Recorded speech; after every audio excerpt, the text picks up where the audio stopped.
most favored nation status, a move that has wide bipartisan support. Pamela. Arlette Signs from the White House tonight. Thank you. And joining me now, retired.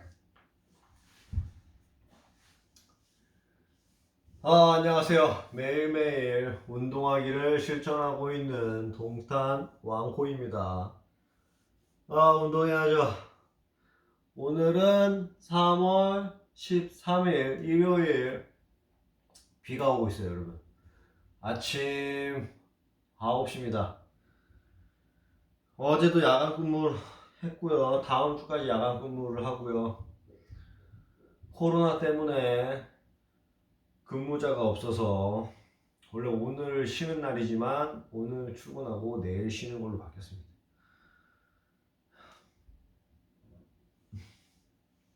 두통이 약간 있고요. 뭐 괜찮습니다. 여전히 러시아는 우크라이나와 전쟁 중이고요. 아유.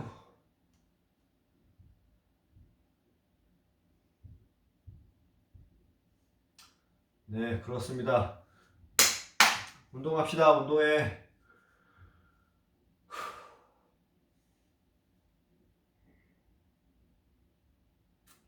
역시 운동할 땐 CNN이죠.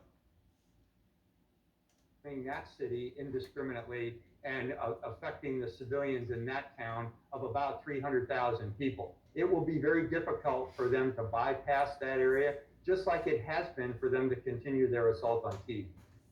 You know, in the lead up to this war, you said that this could end up potentially being worse than anything we saw in World War II because of the lethality of war now in a conventional sense. I'm wondering, is this playing out the way that you thought it would? What has surprised you so far about Russia's invasion? Yeah, it is playing out much like I thought it would. The lethality of the weapons systems, the size of the forces meeting each other. You know, Pamela, for the last 20 years, we've been watching fights in Afghanistan and Iraq, which is an insurgency, talking about small groups, patrols of soldiers. Every once in a while, a patrol would get hit by a suicide bomb or an IED, and they would take a few casualties, maybe a couple individuals killed. But you're talking now about heavy weapon systems, tanks, artillery pieces, anti-tank weapons with large forces, 190,000 on the Russian side, close to 200,000 on the Ukrainian side. And they're going at it with each other to include aerial fires and these artillery barrages. So you're seeing massive amounts of casualties. I don't want to go into the numbers because whereas that's important to get a feel for the battle, we're just seeing a lot of death on the battlefield, and it's going to be in the tens of thousands. So it's playing out the way I thought it would in terms of a large conventional force playing against each other. But what has been challenging for me is to see how well the Ukrainians have performed. I thought they were going to perform very well at the beginning of this fight. They have performed beyond my expectations. And at the same time, I knew the Russians would perform poorly. They have performed even more poorly than I thought. They have just not done well across the board in several areas. I mean, you have to look at Kyiv as symbolic of that, right? I mean, here we are more than 2 weeks in, and Russian forces are continuing to advance on Kyiv, but have not taken control of it. They're also stepping up their offensive in the west and to the north. What will you be looking for in the coming days? Well, I'm going to look for a couple of things. First of all, the three columns that are attempting to surround Kyiv, one from the northwest, one directly from the north, and one attempting to come in Chernihiv and Sumy. Those two towns have been heavily contested by the Ukrainian forces and the Territorial Army of Ukraine. The Russians have not broken through. It's been heavy fighting. They have not been able to reach Kyiv. You know, we've been reporting on CNN the last several days that the forces of Russia are poised outside of Kyiv, ready to make attack. We've been saying that for now the last 72 to 96 hours. We have seen zero movement.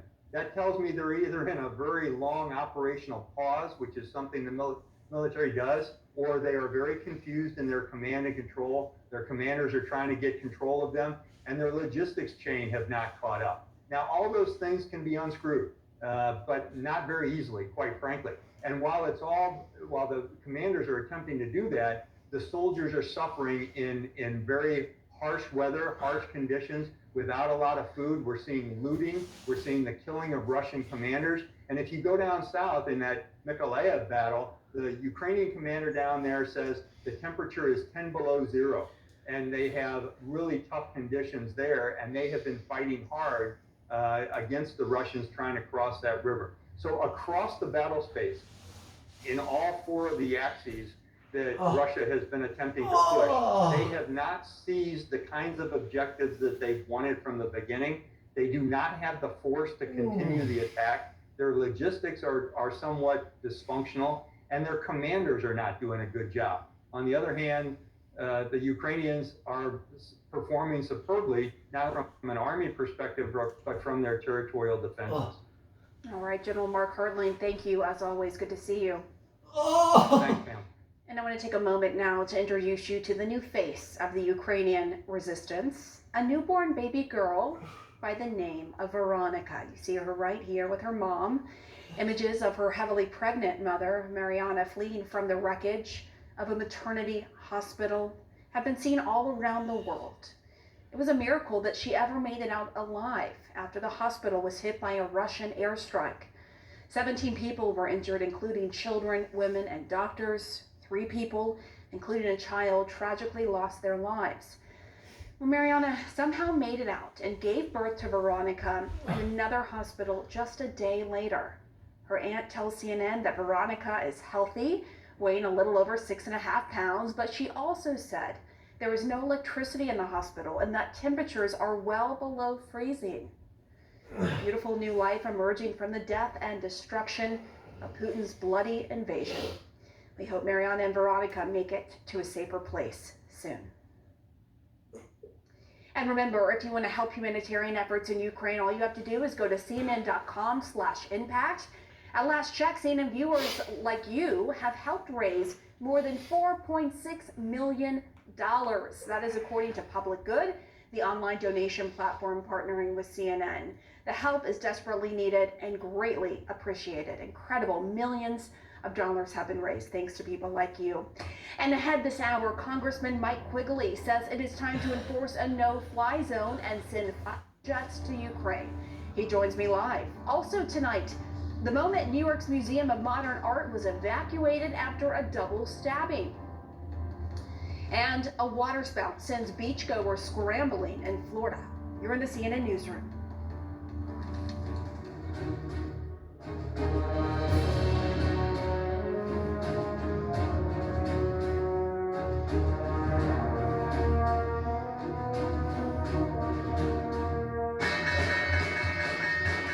Business never sleeps.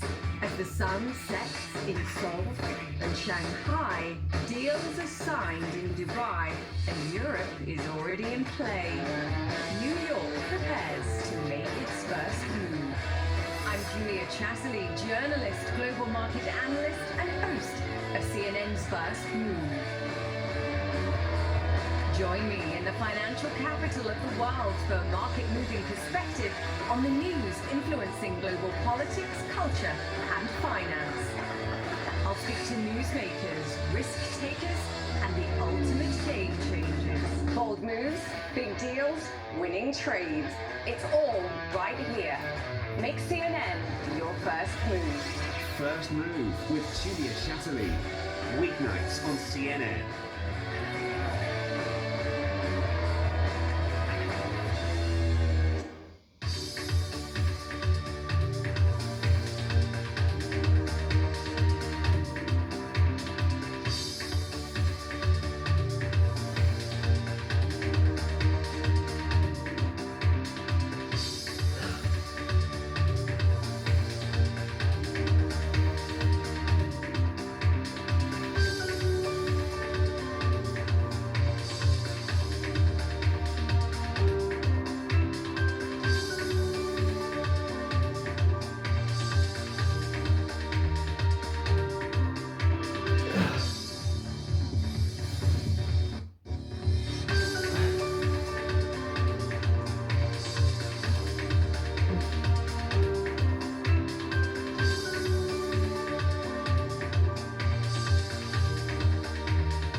Cooking meat at high temperatures produces cancer-causing chemicals called heterocyclic amides, or HCAs.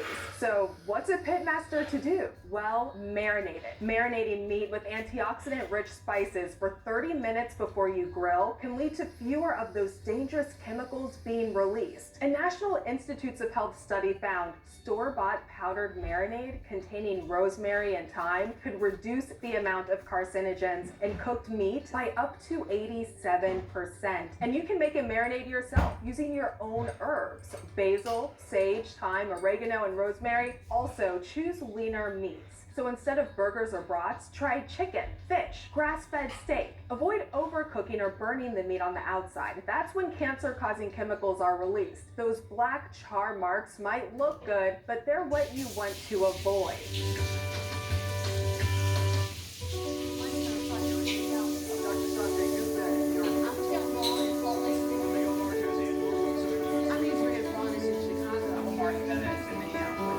This is the screen where it happens. The moments that can change the world. These are the faces we see. The voices we empower. Who's on the screen and who's behind it. This is the work that continues. Who we are today and what we can become. This is where our curiosity can lead us when inclusion matters. This is why more perspectives make us stronger and how our mission can inspire tomorrow. This is journalism that reflects the world we live in.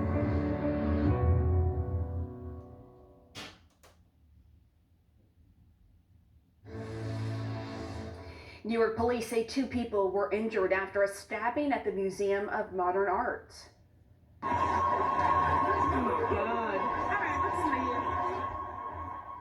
Videos on social media show dozens of people evacuating the museum as police sirens blare outside. You see one of those videos right here. CNN's Polo Sandoval joins me now. So what is the latest on the investigation, Polo? Well, Pamela, the NYPD believes that it was a 60-year-old man who is believed to be a regular at the museum that actually is responsible here, and investigators are working to track him down as we speak right now. As far as what led to this initially, it was investigators believe that this 60-year-old man actually had a membership to the museum, but it had been revoked just yesterday due to 2 separate and previous incidents that involved what investigators are only describing as disorderly conduct. Well, he went back today to try to access the museum. When he was refused, that's when investigators say he jumped over the counter and then proceeded to attack 2 MoMA employees that were behind the counter. Now, some good news to share with you. According to investigators, those 2 employees are going to be okay. They survived the attack. And investigators say that they know exactly who this individual is, but they have not publicly identified him, only saying that he's a 60-year-old white male. So they're working to track him down. But nonetheless, when you see these videos that have been shared by multiple witnesses with CNN, it really does show some very scary moments that took place at one of the most iconic museums in New York City. Every year, we see millions of visitors from around the world visit the Museum of Modern Art. And today, it was evacuated, at least for a few moments, until the situation was taken under control. But at this point, again, we can report those 2 MoMA employees that were stabbed multiple times survived the attack, and now the NYPD working to track down this individual. They know who he is, and they expect an arrest soon. Glad that those 2 employees are okay. Wow. Right. Polo, thank you. Thank you. Ukraine's president is pushing NATO to impose a no-fly zone over his country should the U.S. help make it happen. I'll ask Congressman Mike Quigley from the House Intelligence Committee up next.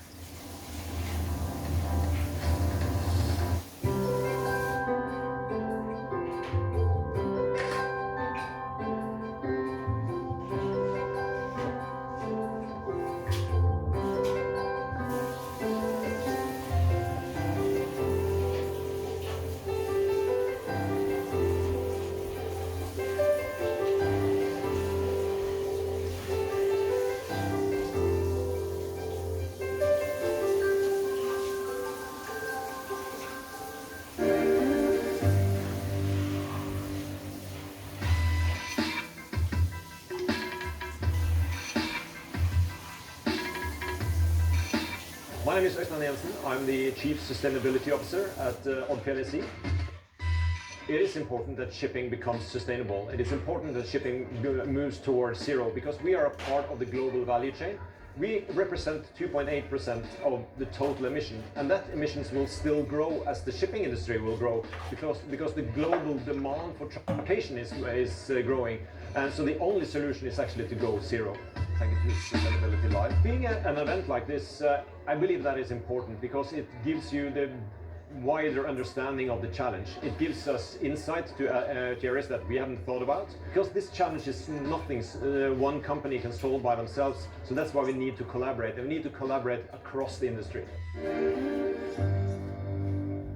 People are so exhausted. I'm just gonna help her carry this bag a second. CNN is on the front lines, Another rocket landed up the street here. following the facts, Conditions are getting more desperate by the day. witnessing the moments, We're seeing refugees flood in. This is really a way station for families. Lives are being shattered. We are witnessing a remarkable strength On the Ukraine-Moldova border. Poland. Kyiv. and this is CNN. you can help the refugees from Ukraine. Join the over 50,000 who've already raised millions for food, shelter, and more. Explore cnn.com/impact. Click to take action. This is CNN. More people get their news from CNN than any other news source.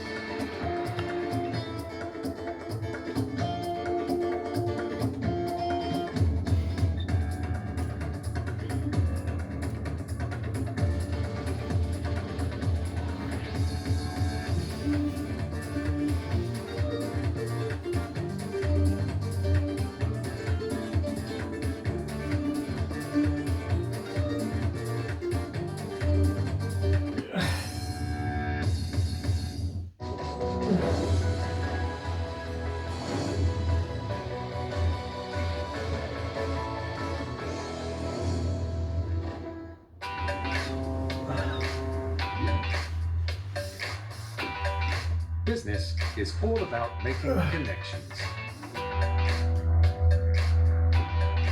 But some connections are easier to make than others. With a CNN partner hotel, the world is always at your fingertips. CNN partner hotels, connected to your world.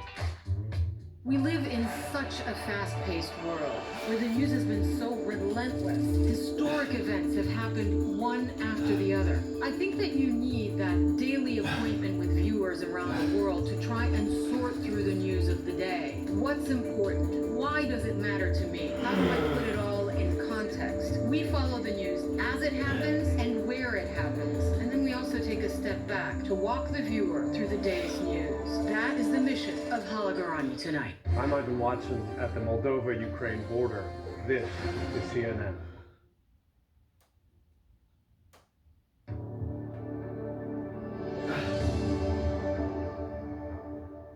Ukraine's president this week issued a new call for the West to create a no-fly zone over his country.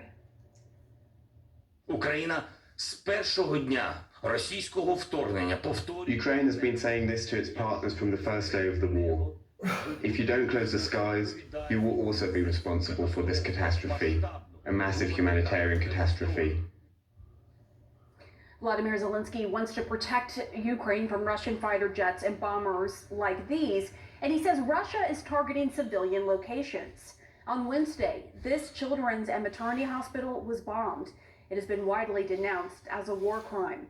Well, the U.S. has enforced no-fly zones in the past during the First Gulf War, the wars in the Balkans, and the Libyan Civil War. A no-fly zone is a designated area where certain aircraft cannot fly. It's enforced by military power to prevent enemy air attacks or surveillance. But a no-fly zone over Ukraine could lead to U.S. or NATO forces shooting down Russian jets. And some fear that could lead to a much wider war. The only way to actually implement something like a no-fly zone is to send NATO planes into Ukrainian airspace and to shoot down Russian planes. And that could lead to a full-fledged war. in Europe. President Biden has been clear that we are not going to get into a war with Russia. Instead, the U.S. and NATO are supplying Ukraine with weapons that its soldiers can use against Russian planes. Weapons like the Stinger and Javelin surface-to-air missiles. The shoulder-fired Stinger can hit targets up to 12,500 feet in the air and has a range of 5 miles. The Javelin is similar to the Stinger but has a shorter range. But there is still a push for a no-fly zone, even among American military and political leaders. This letter was signed by 27 U.S. foreign policy experts, including former top officials with the State Department and the military. And it calls for a limited no-fly zone surrounding humanitarian corridors. It reads in part, "It is time for the United States and NATO to step up their help for Ukrainians before more innocent civilians fall victim to Putin's murderous madness." And then there's the issue of sending planes to Ukraine. Poland, a NATO member, has offered to provide MiG-29s to Ukraine if the U.S. gives Poland replacement planes. The Pentagon has said Russia might perceive that as an act of war, but some Senate Republicans and Democrats support it. I believe there's a sentiment that we're fearful about what Putin might do and what he might consider as an escalation.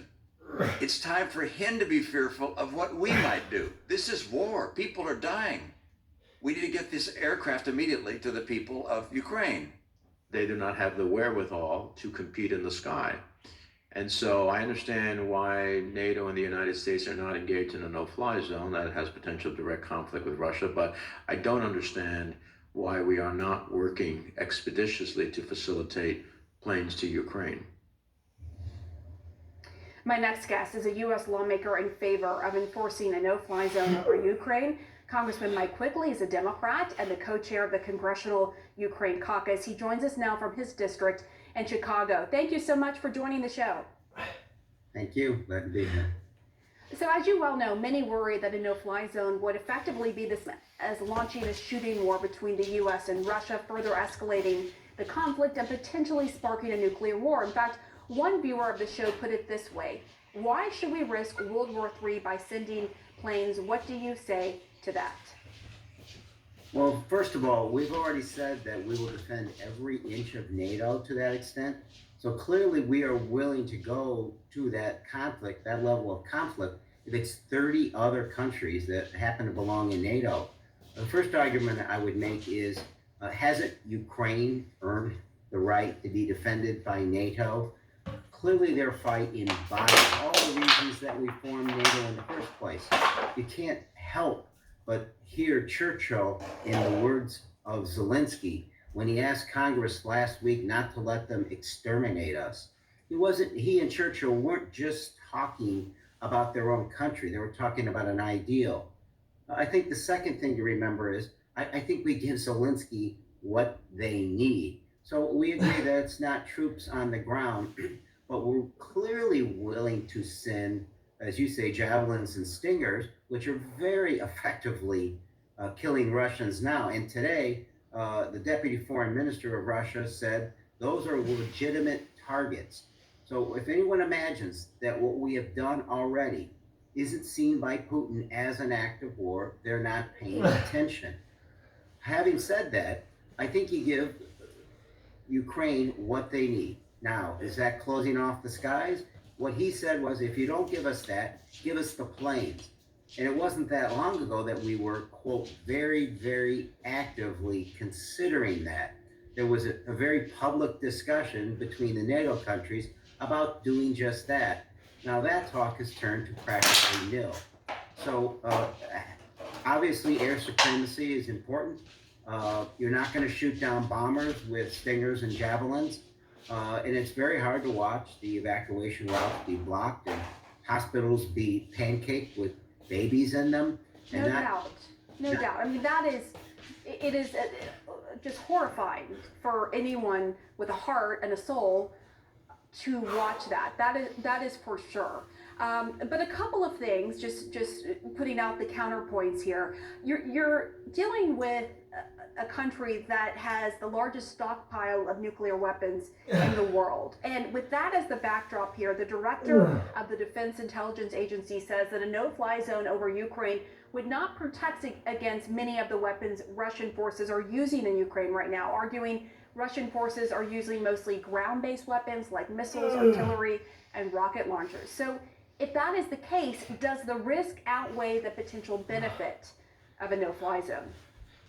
Look, we could have said that for any of the things we've done so far, including